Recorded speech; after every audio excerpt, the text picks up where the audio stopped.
House of Commons Speaker Lindsay Hoyle now finds himself in the spotlight for having to set the record straight about his travel expenses for a trip to Gibraltar.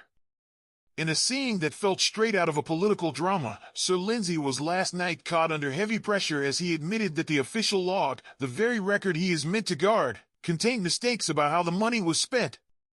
And as whispers spread through the corridors, questions arose: how many other details might have been overlooked?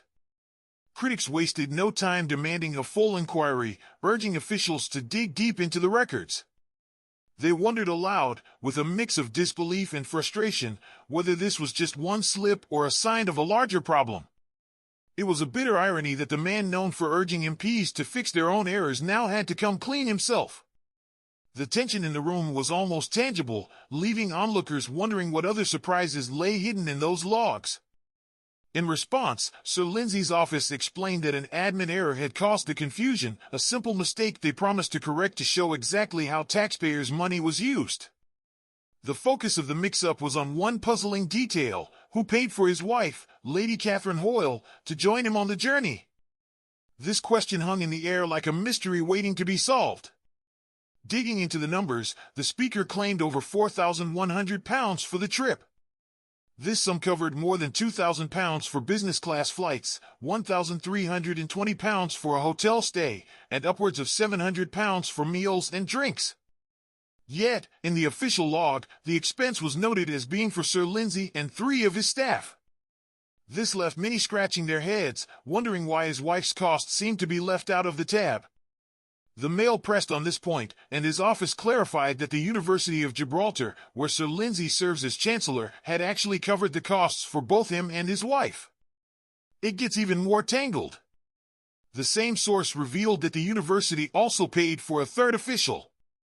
In effect, taxpayers ended up footing the bill for 3 additional staff members, meaning that 6 people in total traveled in December 2021. This was surprising because the official record had mentioned only 4, even though the trip was described as an installation as Chancellor of the University of Gibraltar and bilateral program. With this twist, the plot thickens, leaving the public eager to know what really went on behind the scenes.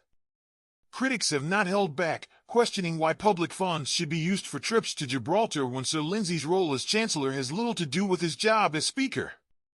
Over the course of 4 trips, he has charged taxpayers nearly £16,000.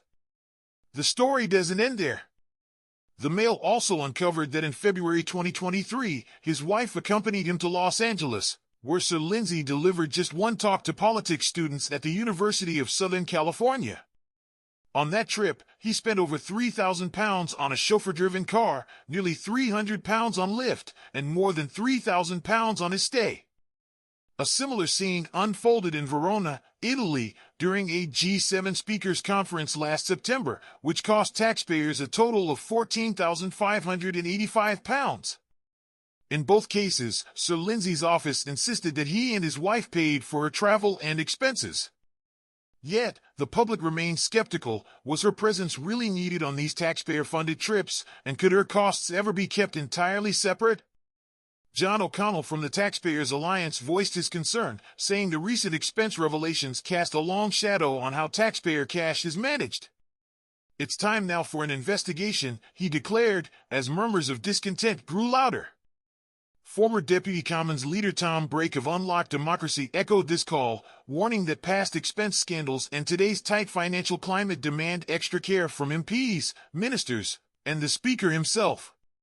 Just last week, further reports revealed that Sir Lindsay has spent over £250,000 on 19 trips abroad since October 2022.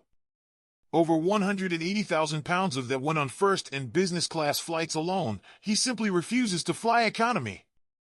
Meanwhile, limousines, 5-star hotels, and upscale restaurants racked up tens of thousands more in costs, adding fuel to an already smoldering fire.